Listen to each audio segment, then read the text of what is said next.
Hello student, welcome to I science. तो mission MHT CET 2025 की series में मेरा नेक्स्ट वीडियो आपके सामने है।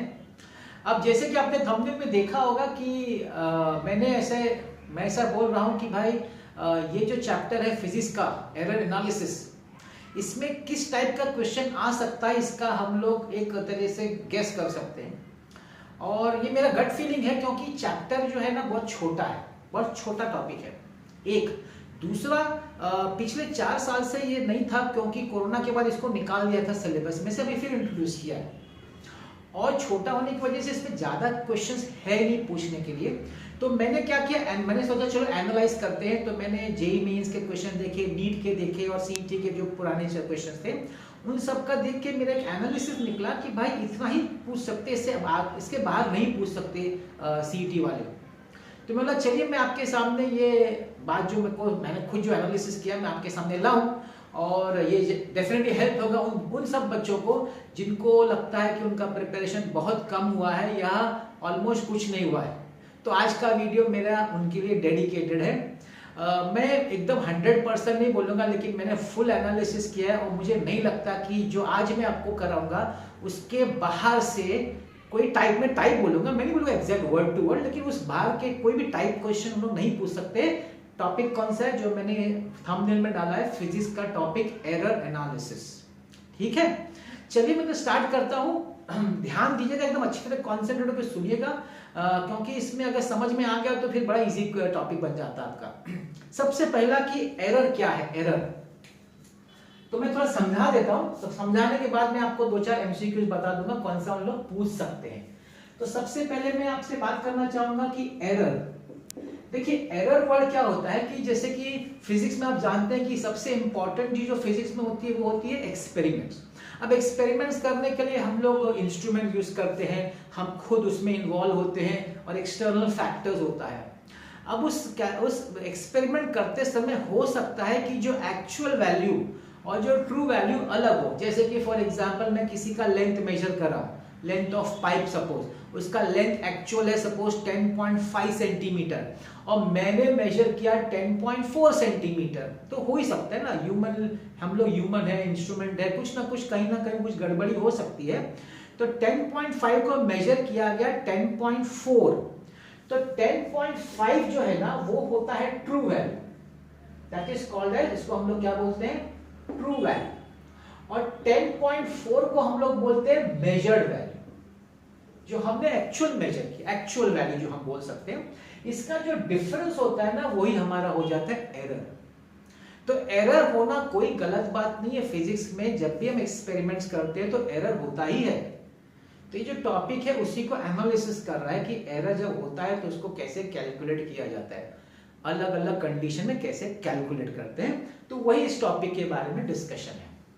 अब आपको सबसे पहले मालूम होना चाहिए कि अलग अलग तरीके के कौन से एरर्स है। क्यों मालूम होना चाहिए? क्योंकि MCQ क्वेश्चन में पता है थियोरेटिकल क्वेश्चन भी होता है। तो आपको थियोरी नहीं मालूम होगा, थियोरी क्वेश्चन आ गया, न्यूमेरिकल नहीं आया तो मामला फंस जाएगा, है कि नहीं। तो मैं आपको सिर्फ बेसिक बता रहा हूँ कि एरर के अलग अलग टाइप्स के कैसे होते हैं। जैसे कि एक होता है आपका रैंडम एरर। रैंडम एरर का मतलब क्या है? रैंडम अचानक हो गया, आप एक्सपेरिमेंट परफॉर्म कर रहे हैं, करंट का एक्सपेरिमेंट सर्किट वर्किट है और लाइट चली गई, या वोल्टेज स्टेबलाइजर जो है काम नहीं का, वोल्टेज फ्लक्चुएट हो रहा है तो आपका रीडिंग में तो एरर आएगा।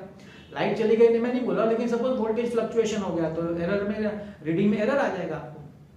फिर सपोज गैस का प्रेशर मेजर कर रहे हो, अचानक टेम्परेचर चेंज हो गया जो सराउंडिंग का है, या प्रेशर किसी वजह से चेंज हो गया, कोई भी कंडीशन, कोई भी रीजन हो सकता है उसके पीछे। तो ये सब एरर, इसकी वजह से जो एरर आता है ना उसको हम बोलते हैं रैंडम एरर। फिर एक दूसरा एरर होता है जिसको हम लोग बोलते हैं सिस्टमैटिक एरर। अब सिस्टमैटिक एरर क्या होता है? सिस्टमैटिक एरर मतलब क्या? वो एरर जो है ना कंटिन्यूसली सेम पैटर्न फॉलो करता है। जैसे मैं बोलूँ आपको करंट रीड करना है तो करंट का पॉइंटर स्टार्टिंग में 0 पे होना चाहिए, बराबर। वो 0 पे नहीं है, वो कहीं 1 पे। अब ये इंस्ट्रूमेंट का प्रॉब्लम है, ये इंस्ट्रूमेंटल एरर है, लेकिन है तो सिस्टमैटिक ना, क्योंकि हर बार आपको उतना एक्स्ट्रा ही मिलेगा। सब वो 1 पे दिखा रहा है तो हर बार आपको एक ज्यादा ही दिखाएगा, क्योंकि स्टार्ट ही 1 से हुआ है। कोई कोई में कैलिब्रेशन का प्रॉब्लम होता है, जैसे थर्मामीटर है, 0 डिग्री पे नहीं दिखाया, 0 से थोड़ा ऊपर है, थोड़ा नीचे दिखा रहा है 0 डिग्री, तो वो एक एरर हो जाएगा, इंस्ट्रूमेंटल एरर। फिर एक पर्सनल एरर भी होता है कि हम लोग पैरालैक्स जानते हो ना, पैरालैक्स आप कोई चीज मेजर देख रहे डिस्टेंस सपोज ऐसे आंख से, तो आपको एक आंख बंद करनी पड़ती है और एक आंख से देखना होता है। आप देखेंगे ना, एक आंख बंद करके दूसरा चेंज करेंगे तो आपको शिफ्टिंग दिखेगा, that is error due to parallax. इसको हम लोग बोलते हैं, ये भी सिस्टमैटिक एरर में ही आता है। तो ये अलग अलग तरह का एरर है। तो क्वेश्चन लोग पूछ सकते हैं कि भाई जीरो एरर मतलब कौन सा एरर, तो इंस्ट्रूमेंटल एरर। भाई पैरेलैक्स वाला कौन सा एरर होता है, भाई पर्सनल एरर होता है। तो भाई वोल्टेज फ्लक्चुएशन है तो कौन सा एरर होता है, सो ऑप्शन दे सकते हैं, तो भाई रैंडम एरर होता है। तो इस तरह का भी क्वेश्चन पूछा जा सकता है आपके एमसीक्यू में। तो ये मैंने आपको थियोरेटिकल पार्ट बताया जो अगर पूछ लिया तो। अब मैं आता हूं मैथमेटिकल पार्ट, एरर का जो मैथमेटिकल पार्ट है जो हम लोग न्यूमेरिकल्स में यूज करते हैं सॉल्व करने के लिए, मैं उस पे आ जाता हूं। तो फिजिकल क्वांटिटी को चलो मैं रिप्रेजेंट करता हूं। अभी एक सपोज एक फिजिकल क्वांटिटी है ना, सपोज उसको मैं z से रिप्रेजेंट करता हूं, ठीक है। अब आपने मेजर किया है z, लेकिन हम जानते हैं उसमें एरर होगा। कोई भी मेजरमेंट कभी भी एग्जैक्ट परफेक्ट एकदम होता नहीं, एरर तो होता ही है। तो उस एरर को हम लोग दिखाते हैं बाय डेल्टा z। एरर को हम कैसे दिखाते हैं, डेल्टा z। आपने देखा होगा बहुत बार वैल्यू जो लिखा होता है ना, ऐसा प्लस माइनस ऐसा लिखते हैं। जनरली आपने देखा होगा जब रेजिस्टेंस के वैल्यूज देते हैं ना, तो वो लोग इस तरीके से देते हैं, resistance is this much plus minus this much. तो ये जो वैल्यू होता है ना, ये आपका एक्चुअल जो आपने मेजर किया हुआ है, और ये जो होता है ना, ये एरर होता है। इस एरर को बहुत बार बोला जाता है एब्सोल्यूट एरर, भी कोई लोग बोलते हैं एब्सोल्यूट एरर, ठीक है ना। So this delta z is called as absolute error. तो उन लोग ऐसे बोल सकते हैं, जैसे मैंने बोला रेजिस्टेंस, भाई रेजिस्टेंस का वो लोग देंगे आपको 25 प्लस माइनस 1 ऐसा ओम लिखेंगे। इसका मतलब क्या है कि भाई एक्चुअल वैल्यू तो 25 है जो मैंने मेजर किया है, लेकिन प्लस माइनस 1 ये आपका रेजिस्टेंस है, और आपका error in resistance is plus minus 1। मतलब ये वैल्यू एक कम 24 भी हो सकती है और एक ज्यादा 26 भी हो सकती है। मतलब ये वैल्यू 24 से 26 में कुछ भी हो सकता है, कोई वैल्यू ले सकता है ये। तो ये वो रिप्रेजेंट करता है in the form of value plus minus error. तो ये आपका एरर हुआ, जिसको एब्सोल्यूट एरर ही बोलते हैं या सिर्फ एरर भी बोलते हैं, ठीक है ना। तो ये रिप्रेजेंटेशन में आपको बता रहा हूं। अच्छा, इससे फिर आगे बढ़ते हैं ना, तो जब हम लोग इसको ऐसे लिखते हैं डेल्टा z अपॉन z, जब ऐसे लिखते हैं ना तो इसको नाम पड़ जाता है relative error. This is called as relative error, ठीक है। और जब इस रिलेटिव एरर को अगर मैं 100 से मल्टीप्लाई कर दूं तो फिर क्या हो जाएगा, परसेंटेज एरर। आपका मेजॉरिटी ऑफ द क्वेश्चन जो पूछे जाते हैं ना, वो नीट हो, जेईई हो या सीईटी हो, वो ज्यादातर परसेंटेज एरर पे ही पूछे जाते हैं। तो इस चीज को आपको समझना है कि ये पूछा जाएगा आपको जनरली फॉर परसेंटेज, ठीक है।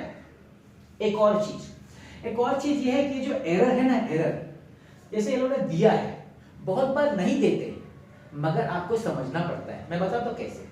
आपको बोला जाएगा एक पाइप है, ठीक है, पाइप है, सिलिंड्रिकल पाइप है पतला सा, उसका जब लेंथ मेजर कर रहे हैं ना, स्केल से, मीटर स्केल से लेंथ मेजर कर रहे हैं, तो उसका लेंथ आ रहा है 50 सेंटीमीटर, ठीक है।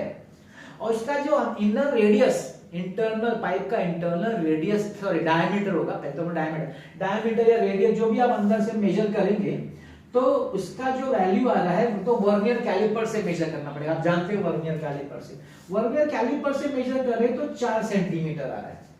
अब आपको यहां समझना है कि वो लोग ने दे तो दिया है आपको वैल्यूज, एक्चुअल वैल्यूज, आपको एरर नहीं दिया है, लेकिन आपको एरर का हिंट दिया है। कैसे दिया है, आपको जो बोला है ना कि लेंथ ऑफ द पाइप हमने मीटर स्केल से मेजर किया, तो मीटर स्केल का जो लीस्ट काउंट होगा ना, वही एरर गिना जाएगा। अब मीटर स्केल मतलब 1 मिलीमीटर, कम छोटा से छोटा उसमें क्या होता है 1 मिलीमीटर, मतलब 0.1 सेंटीमीटर। तो आप यहाँ लिखेंगे प्लस माइनस 0.1। प्लीज अंडरस्टैंड, ये आपको बताएंगे ना, अगर उन्होंने आपको इंस्ट्रूमेंट का नाम बता दिया तो फिर आपको एरर नहीं देंगे, एरर आपको समझना पड़ेगा कि जो लीस्ट काउंट है वही एरर है।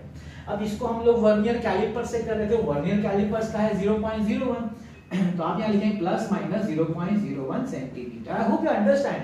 तो एरर या तो लोग देंगे, और अगर नहीं देंगे तो इंस्ट्रूमेंट मेंशन करेंगे, भाई ये इंस्ट्रूमेंट है, इस इंस्ट्रूमेंट की वजह से मदद से हमने मेजर किया है, तो फिर एरर आपको खुद लिखना पड़ेगा। तो ये मैंने आपको समझाया कि क्या क्या सिंबल्स यूज होते हैं, कैसे हम लोग एरर आइडेंटिफाई करते हैं, एक्चुअल वैल्यू और एरर, और अगर एरर नहीं दिया तो किस तरीके से पता करने का, वो इंस्ट्रूमेंट का नाम देख के पता करने का। अब ये हुआ एक सिंपल फिजिकल क्वांटिटी, लेकिन हम लोग के जनरली कैलकुलेशन में एक सिंपल फिजिकल क्वांटिटी नहीं रहती है, उसमें मिक्सचर रहता है। जैसे कि मैं बोलूं काइनेटिक एनर्जी, काइनेटिक एनर्जी का फॉर्मूला हाफ mv²। अब काइनेटिक एनर्जी में हाफ, अच्छा कांस्टेंट की एक बात बता दो, कांस्टेंट की बात बता दो, कांस्टेंट की वजह से कोई एरर नहीं होता, वो तो कांस्टेंट वैल्यू है तो उससे एरर नहीं होता, एरर तो सिर्फ फिजिकल क्वांटिटीज की वजह से होता है। अब इस काइनेटिक एनर्जी में आपके पास मास और वेलोसिटी है। अब मास के मेजरमेंट में एरर होगा, वेलोसिटी के मेजरमेंट में एरर होगा, उन दोनों का कंबाइंड होके काइनेटिक एनर्जी जब आप कैलकुलेट करेंगे तो उसमें एरर आ जाएगा। तो दो तीन फिजिकल क्वांटिटी को कंबाइन करके जो उसके रिजल्टेंट में एरर आता है उसको हम बोलते हैं कॉम्बिनेशन ऑफ एरर्स। तो एक और मतलब वो मेन है, ये इसका बेसिक्स था, बेस सिखाया मैंने आपको। अब मैं उस पे आ रहा हूं जिस पे एक्चुअल क्वेश्चंस पूछे जाते हैं, that is combination of errors. Combination of errors का मतलब है कि अगर आपका एक फिजिकल क्वांटिटी दो तीन फिजिकल क्वांटिटीज पे डिपेंड करता है तो उस रिजल्टेंट फिजिकल क्वांटिटी का एरर कैसे मेजर करने का।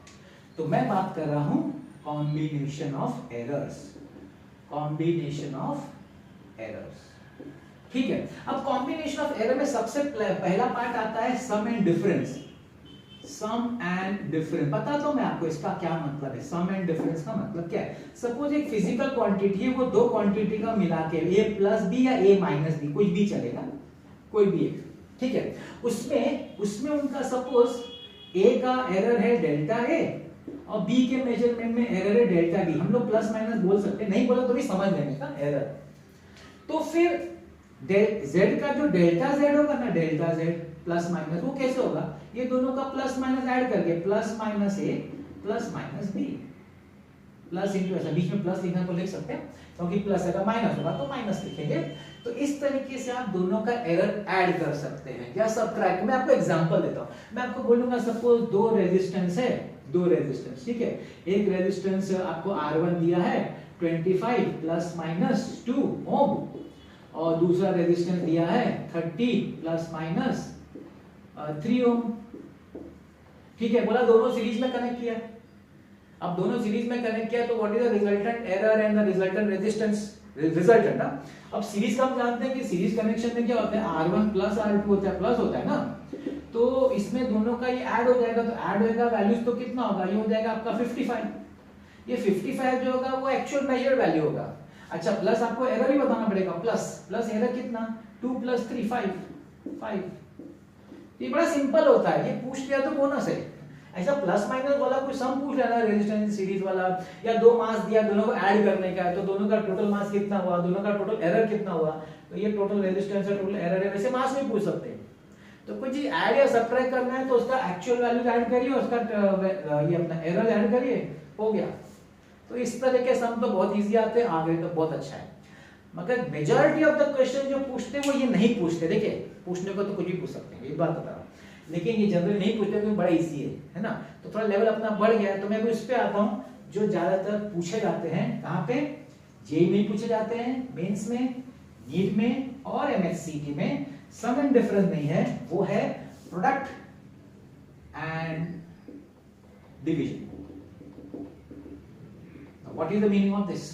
तो सपोज आपका एक फिजिकल क्वांटिटी z है, ठीक है, उसके फॉर्मूला में आता है a square b upon C cube. तो ऐसा दो तीन टर्म्स है फिजिकल क्वांटिटी, ठीक है। तो इसको अगर एक्सप्रेस करना है ना एरर के फॉर्म में, तो इसको हम जनरली रिलेटिव एरर के फॉर्म में एक्सप्रेस करते हैं, डेल्टा z अपॉन z ऐसे एक्सप्रेस करते हैं।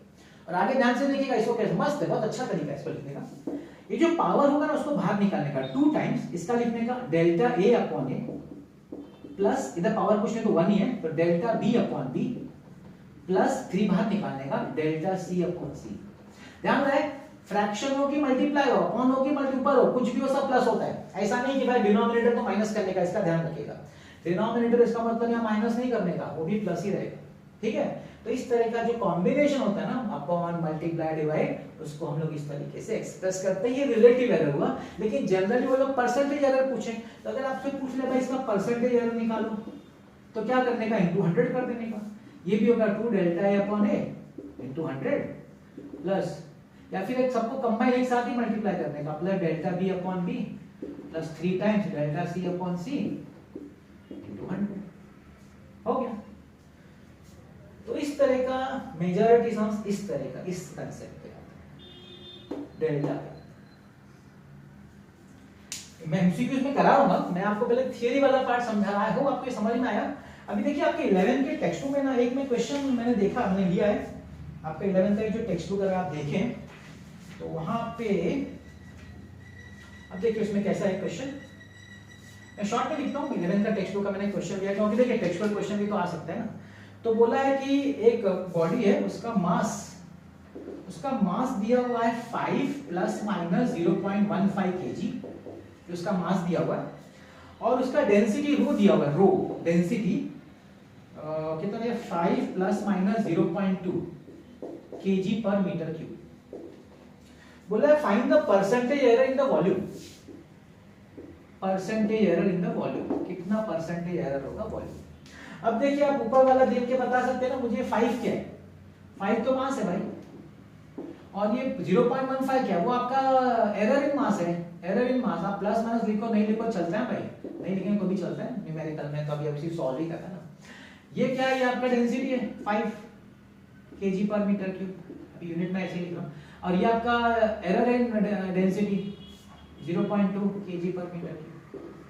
आपको बोला find the error in the percentage error in volume. अब वॉल्यूम का पहले फॉर्मूला आपको सोचना पड़ेगा, वॉल्यूम का फॉर्मूला क्या है। अब आप जानते हैं कि density is equal to mass upon volume, तो वॉल्यूम का फॉर्मूला क्या होगा, मास अपॉन डेंसिटी। तो इस तरीके से अब ये इस तरह का फॉर्म बन गया, तो अब आप क्या लिखेंगे बताइए। अब आप लिखेंगे delta V upon V into 100, यही परसेंटेज एरर होगा ना वॉल्यूम का, यही परसेंटेज एरर होगा। अच्छा मास का क्या लिखेंगे, delta M upon M plus लिखेंगे अपॉन है इंटू है, कुछ भी प्लस ही लिखने का, प्लस डेल्टा रो अपॉन रो और बाहर इंटू 100 कर देने का, बस ये वैल्यू डाल दीजिए ना। डेल्टा एम की जगह 5 डालिए, सॉरी डेल्टा एम की 0.5 आपकी चाहिए तो लिख देता हूँ, 0.15 upon 5 plus 0.2 upon 5 into 100, solve करो, हो गया, सम इज ओवर भाई। इसी तरह का सम आता है मेजॉरिटी ऑफ द सम। देखिए आपके यहाँ बहुत सारे सेशंस होंगे, मॉर्निंग से इवनिंग सेशंस होते हैं, ऐसे 10-12 सेशंस, कितने बहुत सारे, जितने दिन होंगे उतने सारे सेशंस होंगे, तो हर सेशन में अलग अलग क्वेश्चन आएगा, लेकिन टाइप यही रहेगा, टाइप यही रहेगा, आप समझ रहे ना। तो इस तरह का क्वेश्चन आएगा एग्जाम में। आपका एक और आपके टेक्स्ट बुक, देखिए मैं सॉल्व नहीं कर रहा हूँ, आपको आप तो देख सकते हैं। मैं एक और सम आपका टेक्स्ट बुक 11 के बता रहा हूँ, 11 का बता रहा हूँ न्यूमेरिकल्स एमसीक्यूज करने से पहले। अभी देखिए आपके 11 में एक और क्वेश्चन है, बोला है कि सिंपल पेंडुलम है, सिंपल पेंडुलम, उसका लेंथ दिया हुआ है, सिंपल पेंडुलम का लेंथ दिया हुआ है, कितना दिया हुआ है 100 ± 0.1 सेंटीमीटर लेंथ ऑफ पेंडुलम, और टाइम पीरियड t दिया हुआ है 2 ± 0.01 सेकेंड, और बोला है find the percentage error in the gravity acceleration due to gravity. अब आप जानते हैं टाइम पीरियड का फॉर्मूला क्या है, 2π√L/g, हमको g चाहिए तो स्क्वायरिंग करो, t² = 4π²L/g, तो g क्या हो जाएगा 4π²L/t², यस ठीक। मुझे फाइंड करना है परसेंटेज एरर इन g, मतलब मुझे फाइंड करना है delta g upon g into 100 ना, कांस्टेंट को कुछ नहीं करने का उसमें, उसकी वजह से कोई, क्योंकि तो कांस्टेंट, वो क्या एरर देगा, एरर ये दोनों देने वाले हैं। तो इधर l के लिए क्या लिखोगे, delta l upon l plus power है ना, पावर का मैंने क्या बोला, जब भी पावर उसको बाहर निकालने का तो उसको बाहर लिखने का, 2 डेल्टा t अपॉन t और बाहर इंटू 100 कर देने का। अब क्या सब वैल्यू डाल दो, ये 100 का l का जो 100 है वो l के लिए नीचे आएगा 100, और ये जो प्लस माइनस है वो डेल्टा l में आएगा, that is 0.1 plus 2 time delta t मतलब 0.01 upon capital T that is 2 into 100। इसको सॉल्व करोगे तो आपको मिल जाएगा परसेंटेज, ये 2 कर बोलते हैं, बड़ा इजी है, इसका पॉइंट हटाओ, ऐड करो, आ जाए।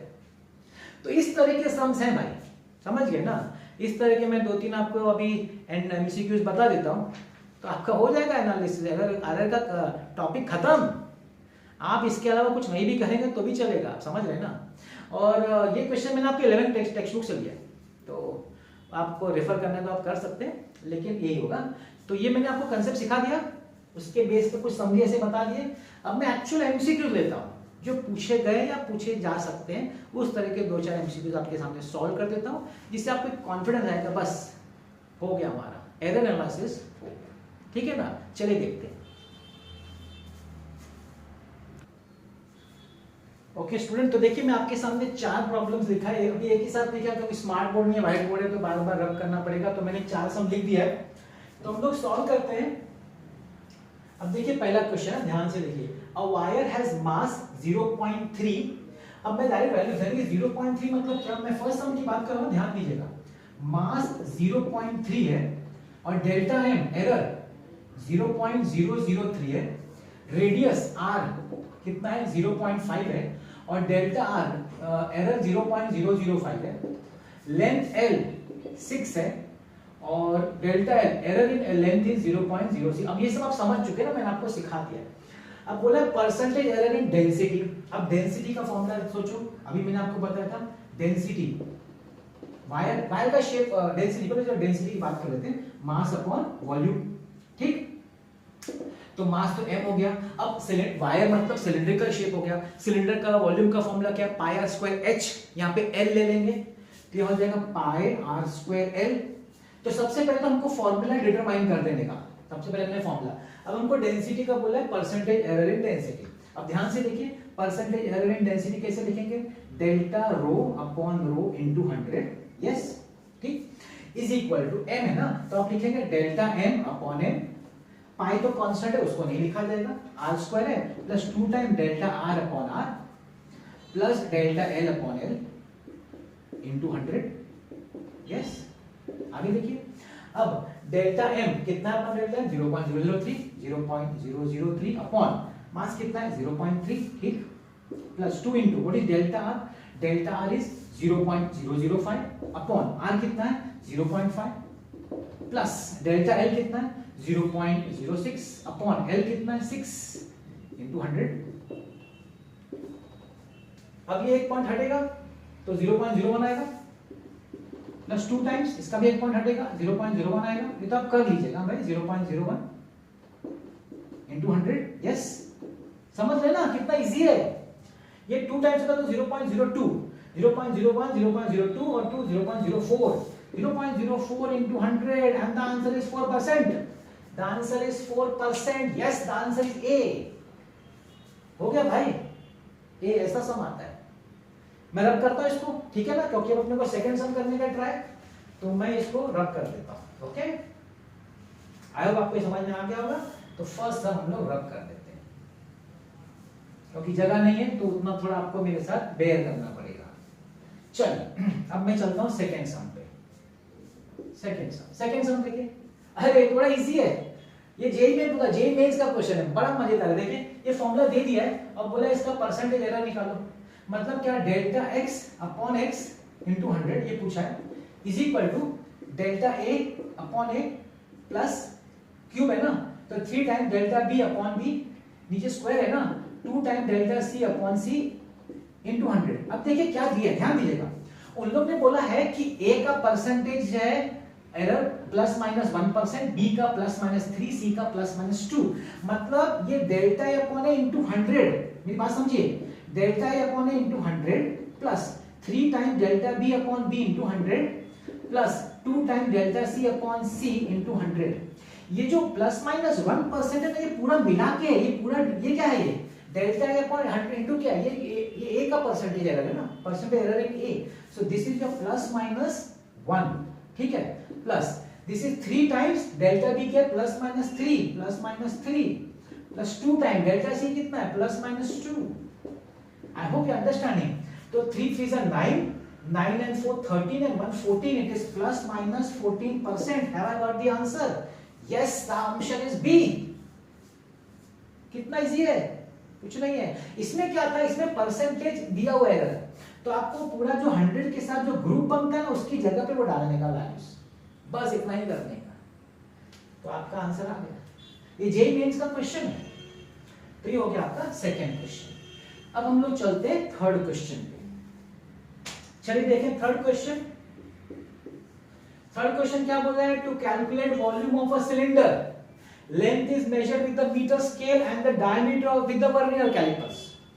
If its length and radius are, अभी देखिए लेंथ क्या दिया हुआ है 10 प्लस माइनस एरर, भाई मीटर स्केल है, मीटर स्केल में कितना होता है, लीस्ट काउंट वही उसका एरर होगा 0.1 सेंटीमीटर, भूलने का नहीं। मैंने बताया था। अच्छा रेडियस कितना है 2 सेंटीमीटर। वर्नियर कैलिपर से मेजर हुआ है, वर्नियर कैलिपर्स का लीस्ट काउंट 0.01 सेंटीमीटर है, तो 0.01 ये आपका रेडियस हो गया। ठीक, ये लिखने को आना चाहिए। ये मीटर स्केल और वर्नियर कैलिपर्स का जो लीस्ट काउंट होता है वही एरर होता है। Okay, what is the percent error in the volume. अब ये सिलेंडर है, अभी हम लोग एक सम किया था सिलेंडर का वॉल्यूम का formula pi R square L. ये तो कुछ है ही नहीं, बड़ा इजी है, फिर भी मैं कर देता हूं। मैंने ये सम क्यों लिया था पता है, ये स्केल जो दिया ना उसके हिसाब से लिया कि अगर स्केल दिया हो तो फिर लीस्ट काउंट कैसे लेने का, इसलिए मुझे सम देना पड़ा आपको बताने के लिए। ठीक है, delta v upon v into 100 constant का नहीं लिखते, 2 time delta r upon r plus delta l upon l into 100। ठीक है, is equal to 2 time delta r ये है 0.01 upon 2 plus delta l 0.1 upon l 10 है इनटू 100। बस इसको सॉल्व करना है, तो ये 2 2 से कट जाएगा 0.01 प्लस ये पॉइंट 0 हटेगा तो एक पॉइंट हो जाएगा 0.01 इनटू 100। ठीक है ना, तो ऑप्शंस क्या क्या अपने पास। हाँ, तो ये देख लेते हैं 0.02 इनटू 100, राइट 2% है, 2%। Yes, we have the answer 2%, option is D. देख रहे ना, ये क्यों लिया मैंने, ऐसा स्केल वाला देगा तो क्या करने का। एक चौथा देख लेते हैं, चलिए चौथा फोर्थ सम।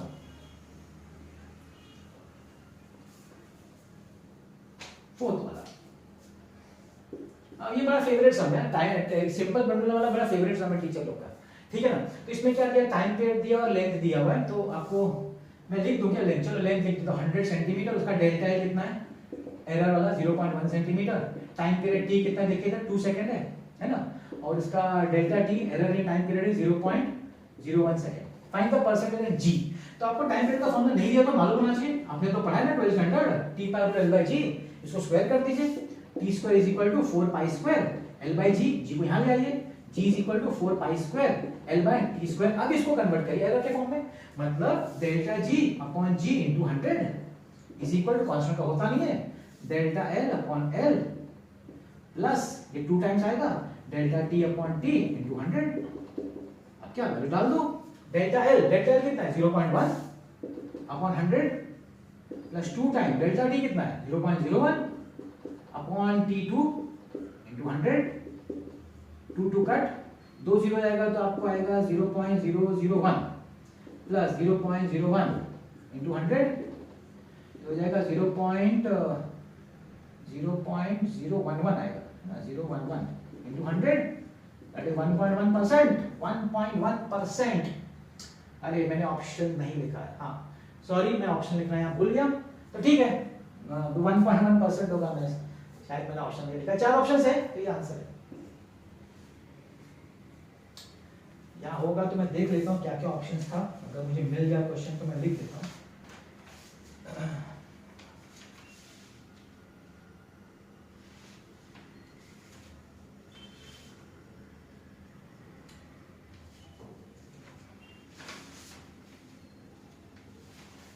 हाँ मैं लिख देता हूँ, नहीं सॉरी, इसमें ऑप्शन नहीं दिया क्या,